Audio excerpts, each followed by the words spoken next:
Okay, so today I am wanting to discuss manufacturers trying to go after the biggest wholesales because they think that's what's going to get their products out. The biggest wholesales will take you on. They will put you on your line card and they'll bring in none of your product. And you're going to give them the best deal out there. They're not going to work for it. If somebody phones them, anybody who can go into the computer system can pull it up and say, yes, we sell that product. Mm-hmm. What I don't understand, and it's kind of, they're a product of their own environment, is that the smaller wholesales, the more regionalized wholesales, don't take these products on and don't safeguard them.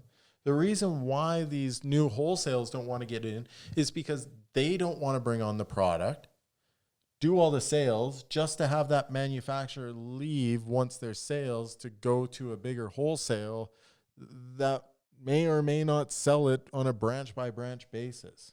So effectively what happens is that a lot of new manufacturers, especially those that are coming from countries with significantly advanced technology like Japan, Korea, anywhere in Europe, really, and they come with this technology that's tested and proven.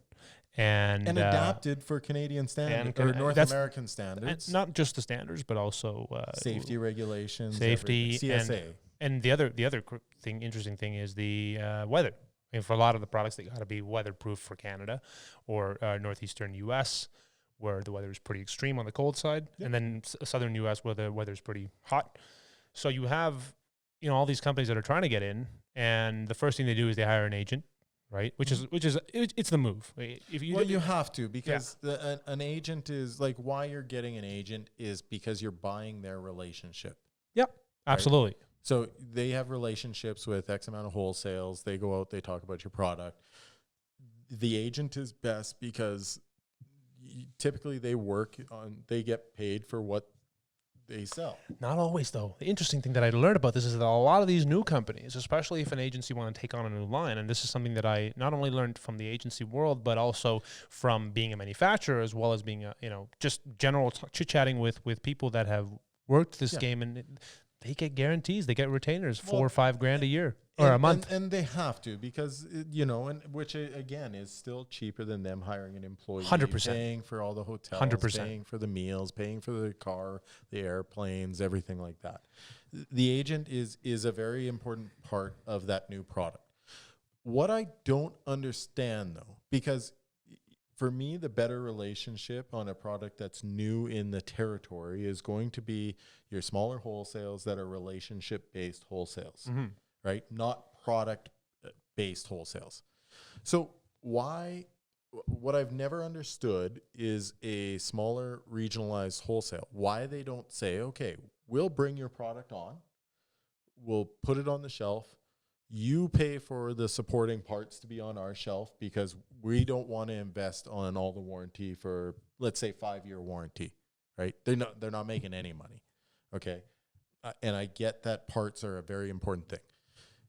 If they carry the product on the shelf, they have parts, and they're actually actively pushing it, they get the best price.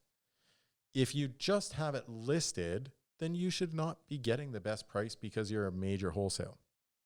Now, the fear is, again, what I said was that the smaller wholesale goes up, builds up the product, and once their sales, and the product is proven on the market, that now these big national wholesales, in some cases international wholesales, take that product on and buy at a level that they still don't support the product with having parts on the shelf, train staff at all the locations like the regional people will have to, and they get a better price than the smaller wholesales that have supported and gone out and build up that market. I don't understand why the regional wholesales don't make a sales contract. If we hit this dollar amount that is agreed upon by the manufacturer and the wholesale for that market, then you automatically maintain exclusivity or semi-exclusivity based on how many branches you have in what areas. Maybe it's population of a city. Right? If we hit that target, then we maintain our agreement We just automatically extend our contract into next year. Yeah. If we hit 15% growth after that on the next year, our contract remains intact. If we hit 15%, they agree on a percentage of increased sales. Mm-hmm.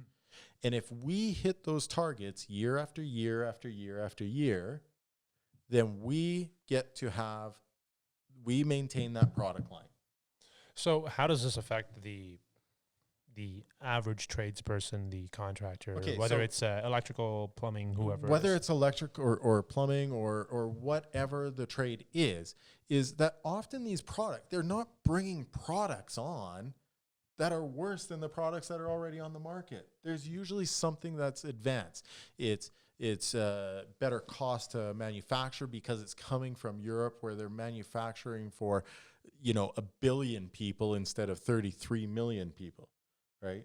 Like, it's not, they've got products that are coming in that have been in their industry for 10 or 15 years, and it's coming over here. Maybe the installation, you don't require all the same components to do an installation because the technology has integrated components that makes the setup easier. So what could a tradesperson or a contractor do to make sure that some of this product that's better out there, because the fear from a contractor perspective is that I don't want to be the guinea pig. And we talked about this with quite a few of our guests here. It's like, I don't want to be the first. But so that's where, if a wholesale actually has a relationship with a manufacturer, the manufacturer or the agent who has had the training is coming in and doing all of the training for the tradesperson. Again, I equate it to having a relationship-based sales ring, right? Because that rep that you've hired is getting you into that wholesale because they've proven themselves as a reliable rep, right? They've got technical people on staff. They might carry parts at their place, whatever the case may be. That relationship now transfers where the wholesale is comfortable by the rep. So the wholesale says, yeah, I'll bring on your product because I believe in you, right?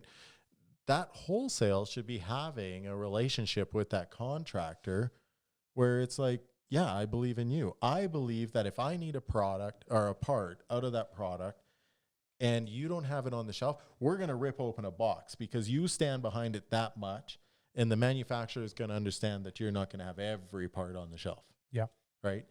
And if I'm on site and it's 8:00 at night, you have a resource in order to help me get through that issue.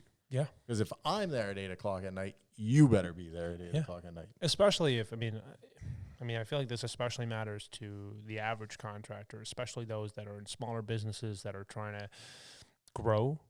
You need every advantage you can get. And if the product is new and the product, they claim that it's better, they claim that it's more efficient, they claim that it's faster to install, they claim that it's labor saving, they claim that it's, better, longer lifespan.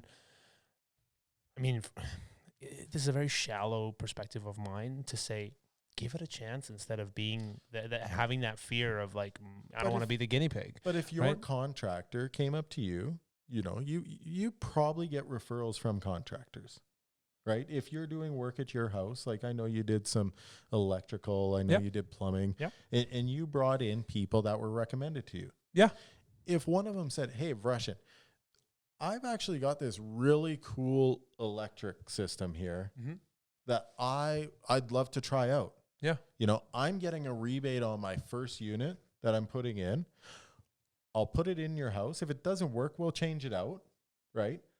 But if what I require from you is feedback, honest feedback. If it's shit, you tell me it's shit. Yeah, and I think every contractor has 1 or 2 or 5 clients on their roster that they have a relationship to with. New clients. I've got a new tankless water heater. We're putting them in. We want you to be involved. I want to monitor your gas bills every month. I want to just I want to verify whether whether what they say on the catalog and if actually it doesn't work. It's the same price as this one that I'm using, but this one claims to have more features. Yeah. Right. So if it doesn't work, I'll put in the tried and true that I always use. But if it does work, you're going to have something more advanced than your neighbors, than what that may be the coming wave in this industry. Yeah. Right. And I'm going to be here. Right. And so it kind of gets things rolling. Yeah. But the biggest thing that I see is wholesales not wanting to support a product because It's new. it's new. And because like a wholesale doesn't want to bring it in because they're afraid that they're going to grow the business and it's going to leave. I mean, wholesale hesitation on a lot of things. I mean, we kind of always seem to always kind of land on this wholesale bashing. And I think that, credit where credit's due, and we have that conversation with Chris, there's a lot involved in that process, right? And I mean, from being on behind the scenes on that as well, we kind of understand, like, it's not as easy as saying yes to a new product. There are restraints, but at the same time, when there's no brainer technology involved, the ability to say, you know what, maybe I won't put in 30 of these new panels or 20 of these boilers, or I'm not going to put, a significant amount of inventory on my shelf of this particular thing, but maybe I put in 4 or 5, and let's go out there and see if we can get some new business, right? But I mean, that is a reflection of the number, right? Like if you don't bring in enough that's going to let us sell, then I can't give you the best price because it's going to take a lot more work, and there's shipping costs that you're going to want me to cover, and I've got to give rebates on the first few. So like I can't give you the best price. Yeah. Right. And what I'm saying is that as a more regionalized wholesale, why would you want something that 7 other larger wholesales have? Yeah, I don't understand that, man. That they're getting a better price because these manufacturers have these illusions that they're going to drop what they're already using to go straight to you, no questions asked. Yeah. That's it. I mean, I'll use a small example. I mean, a cast iron soil pipe, everybody fights for that, minimal single-digit tiny margin just to sell the product. Like, go out there, source something new. No, they won't, because there's money to be made, and they compete on these big projects to make sometimes a negative margin. Yeah, but that the whole thing is that that's a commodity. At those points, those larger wholesales have a distribution center. Mm-hmm. They have somewhere to store it. But everybody has it. Everybody Not has everybody. It. Well, almost pretty much everyone in town sells particular types of plastic pipe, particular types of cast iron. Yeah, but I mean, they're not. What I'm saying is that if you're a smaller regionalized wholesale, then you're not going to compete on price unless you're losing money on it in order to sell something else. Yeah.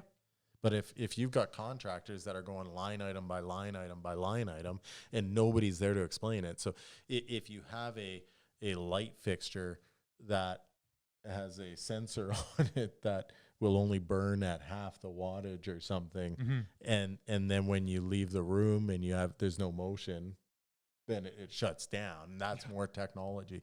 So therefore that fixture costs 15% more, but the end user is going to save 40%, right? Yeah. If they're looking line item to line item, it's not an apples to apples thing. And that's almost wholesale that can explain that, right? Because if a wholesale can't explain it to the contractor can't explain it to the end user.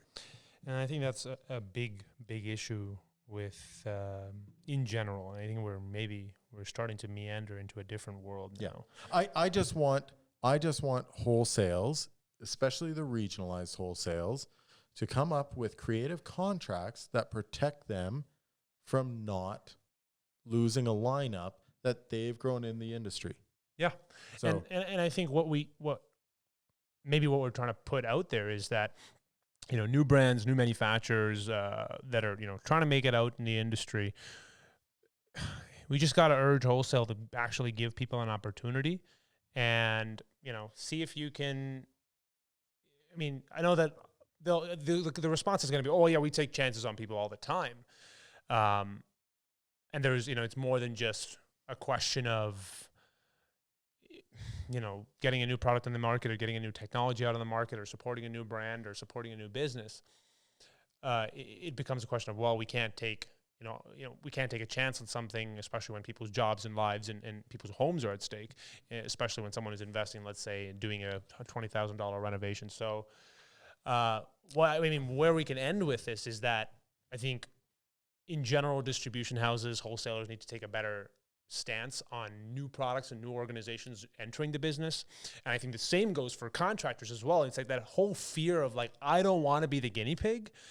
It's like, somebody's got to be the first. Somebody's got to take that chance. And I'm sure that you have clients or homeowners that are interested in taking that, risk to be the pioneer in that industry, to be that front runner.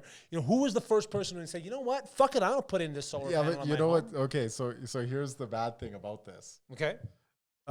Nobody friggin' knows who the first one is because nobody posted on social media. So, and that's the other thing is that when you do a new project, share that information, document it, make sure people understand and and can give identify the good and the bad. Yeah. Like, oh, I got this. They said they did this. I'm having a hard time setting it up. How many, some people do, but the problem is that the medium that our industry is stuck in is that paper age where everybody's got this paper PDF or this gross glossy printout of a friggin' case study that nobody wants to look at because you got 7 different buildings in this case study and nobody gives a shit about reading that. You make one video, take some photos, have the contractor talk about their experience. It's easy. Okay, so what we're saying is manufacturers, stop being afraid to produce new, cool items. Wholesales, protect yourselves on building up that market. Contractors, be open that you're going to use a new product and you will build a relationship with the end user. That end user will be a customer for life because they know that you're supporting the product. And let's progress. Let's move the industry to the 21st century.